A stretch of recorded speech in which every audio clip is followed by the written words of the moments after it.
कहानी की शुरुआत होती है साल 2005 में, जहां साइंटिस्ट ने ये पता लगा लिया था कि अब इंसानों का दिमाग और विकसित नहीं हो सकता और अब आने वाले समय के साथ इंसानी दिमाग कमजोर होता जाएगा। सारा दिन वाहियात टिकटॉक देखने की वजह से इंसान बेवकूफ बनते जाएंगे। इसके बाद हम कॉर्पोरल जो को देखते हैं, जिसे एक सीक्रेट मिशन के लिए चुना गया। असल में साइंटिस्ट ने एक हाइबरनेशन पॉड का आविष्कार किया था, जो उसमें सो रहे इंसान को अनगिनत समय तक जिंदा रख सकता था। वो लोग चाहते थे कि जो उसमें लेटने वाला पहला इंसान हो, जिसे वो भविष्य में उस समय निकाल सकें जब उन्हें उसकी जरूरत पड़े। उन्हें एक लड़की की भी तलाश थी, पर बहुत कोशिश करने पर भी उन्हें आर्मी से कोई नहीं मिली। जिसके बाद उन्होंने रीटा नाम की एक तवायफ को ही इस काम के लिए चुना। यह एक्सपेरिमेंट बहुत खुफिया तरीके से होने वाला था, इसलिए पूरी दुनिया में किसी को भी इसकी कोई जानकारी नहीं थी। इसके बाद रीटा और जो को उस पॉड में डाल दिया गया, लेकिन वो लोग बिल्कुल भी घबराए हुए नहीं थे, क्योंकि यह एक्सपेरिमेंट सिर्फ 1 साल चलने वाला था। लेकिन वो ये कहाँ जानते थे कि इस 1 साल में क्या क्या बदल जाएगा। कुछ ही दिनों में जनरल कॉलिन को एक कोठा चलाने के आरोप में गिरफ्तार कर लिया गया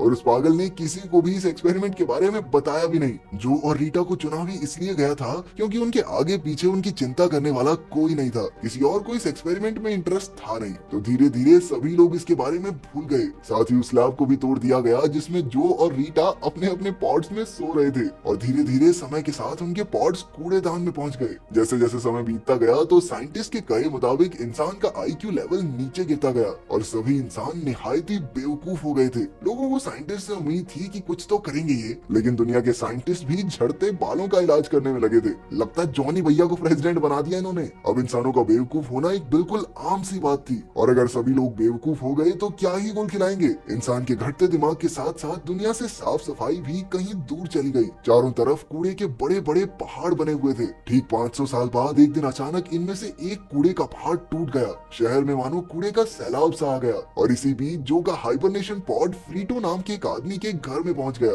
फ्रीटो इतना आलसी था कि उसे इस बात से कोई फर्क नहीं पड़ा कि उसके घर में इतना सारा कूड़ा एक साथ आ गया है। वो सारा दिन अपने सोफे पर बैठकर टीवी देखता था, यहाँ तक कि फ्रीटो ने अपने सोफे में ही टॉयलेट बनवाया हुआ था ताकि उसे उठकर बाथरूम तक भी न जाना पड़े। अचानक जो का पॉड खुल गया और उसने बाहर निकलकर फ्रीटो से बात करने की कोशिश की, लेकिन उसके कुछ बोलते ही फ्रीटो ने उसे धक्के मारकर घर से बाहर निकाल दिया। जो को कुछ भी समझ नहीं आ रहा था कि आसपास क्या हो रहा है। वो बेचारा तो सोच रहा था कि 1 साल में इतना कुछ कैसे बदल गया।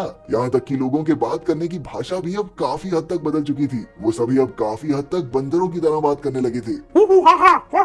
और जब जो ने उनसे इंग्लिश में बात करने की कोशिश की तो उन्होंने उसे डरा कर वहाँ से भगा दिया। इसके बाद वो एक अस्पताल में पहुंचा जहाँ सिर्फ गेम में जीतने वालों का ही फ्री में इलाज किया जाता था। अच्छा, सर फट गया और पैसे नहीं है, इलाज तो होता रहेगा, फटे सर के साथ गेम खेलो बैठ के। ये सब देखकर जो और कंफ्यूज हो गया, इसलिए उसने रिसेप्शनिस्ट से डॉक्टर के बारे में पूछा। नर्स ने फटाक से अपने टेबल पर लगे एक बटन को दबा दिया। जो को प्यास भी लग रही थी, इसलिए वो पास में लगे नल में से पानी पीने गया। लेकिन भविष्य में सभी लोग पानी की जगह एक एनर्जी ड्रिंक पीते थे। उन्हें लगता था कि पानी तो बस हगने के बाद फ्लश करने के काम आता है। इसके बाद जो एक अजीब से दिखने वाले डॉक्टर से मिला। डॉक्टर भी ऐसा लग रहा था मानो जंगल से भाग के आया अभी। तभी जोई ने एक मैगजीन पर उस दिन की डेट देखी, लेकिन इससे पहले कि वो कुछ समझ पाता, डॉक्टर आकर उसके सामने बैठ गया और भारी भारी शब्द बोलकर अपने आप को पढ़ा लिखा दिखाने लगा। थोड़ी बातचीत के बाद उसने जो को पागल घोषित कर दिया। बेटा देखता है, इंजेक्शन से कुछ नहीं होगा, तेरे बिजलियां लगेंगी। साथ ही उसने जो से $5 बिलियन की फीस मांग ली। अब समझ में आया वो सरपटा बंदा गेम क्यों खेल रहा था। डॉक्टर से बात करते हुए जो ने कैलेंडर पर एक बार फिर से आज की डेट देखी, और इस बार वो समझ गया कि वो भविष्य में है।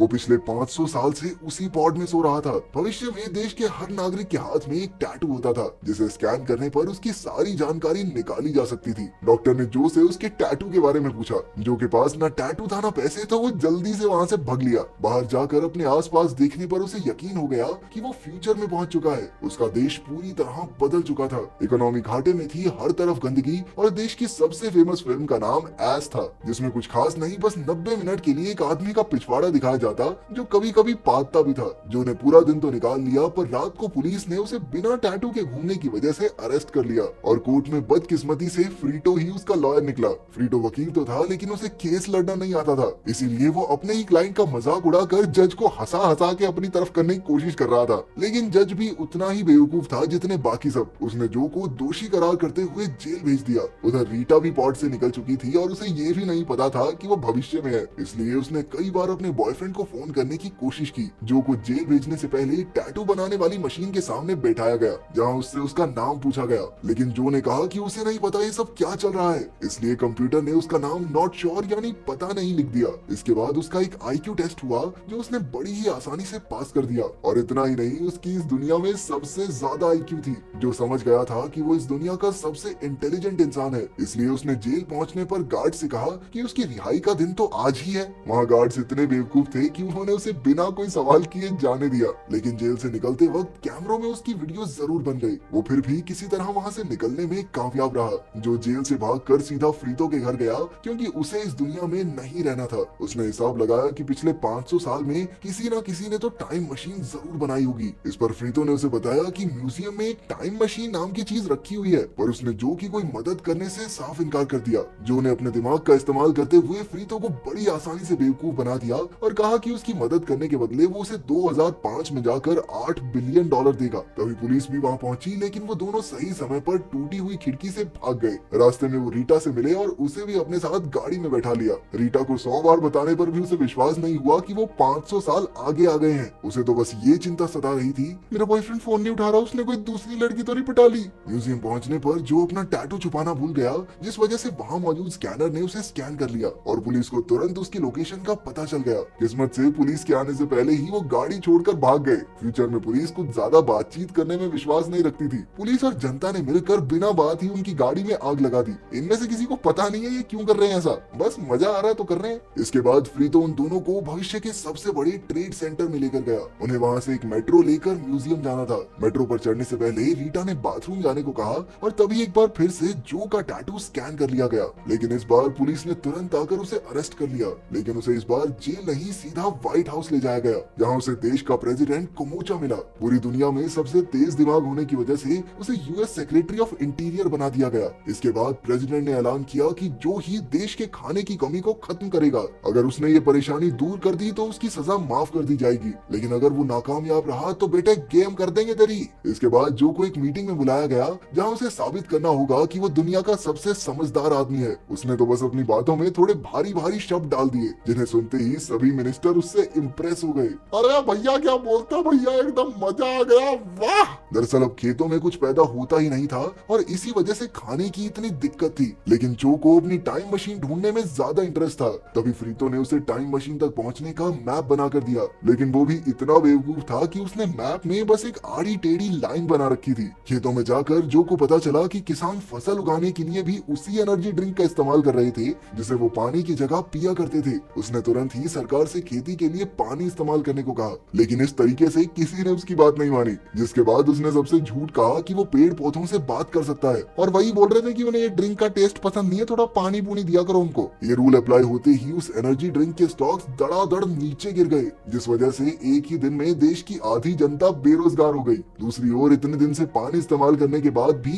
एक पौधा नहीं उगा था, जिसका मतलब ये था कि उसका प्लान तो फेल हो गया। सजा के तौर पर अब उसे एक स्टेडियम में अपनी जान बचाने के लिए ट्रक से लड़ना होगा। कानून के हिसाब से उसे स्टेडियम में ले जाया जाएगा, जहाँ एक खूंखार ट्रक उसका पीछा करेगा। जल्द ही उसे उस खतरनाक ट्रक के सामने एक छोटी सी गाड़ी में खड़ा कर दिया गया। वो समझ चुका था कि भाई ऐसा ही चलता रहा तो ज्यादा देर बच नहीं पाऊंगा। उसे सजा मिलने वाली बात से रीटा भी बहुत उदास थी, पर तभी उसने खिड़की से बाहर एक गुलाब को देखा, जिसका मतलब ये था कि जो का आइडिया बिल्कुल सही था। रीता और फ्रीतो तुरंत स्टेडियम पहुंचे और उन्होंने कैमरामैन को वो रोज दिखाने को कहा। उसके ना मानने पर रीटा फटाफट से कंट्रोल रूम पहुंची और उसने जो की उगाई फसल को टीवी पर हर जगह दिखा दिया। प्रेसिडेंट कमाचो ने ऐन मौके पर आकर जो को बचा लिया और सबके सामने उसकी सजा भी माफ कर दी। व्हाइट हाउस में एक पार्टी के दौरान रीटा ने जो को बताया कि वो वापस नहीं जाना चाहती, क्योंकि भविष्य के लोग बेवकूफ जरूर हैं, लेकिन दिल के बहुत साफ हैं। जो ने उसके फैसले की इज्जत करते हुए अकेले ही जाने का फैसला किया, लेकिन म्यूजियम पहुंचने पर पता चला कि फ्रीतो की बताई टाइम मशीन असल में एक झूला थी। इसके बाद हमने देखा कि आने वाले कुछ सालों में जो देश का प्रेसिडेंट बन गया और सभी बेवकूफ इंसानों की मचाई भसड़ को ठीक करने लगा। अगर वीडियो पसंद आई तो लाइक कर देना, चैनल को सब्सक्राइब कर देना। मिलते हैं अगली वीडियो में।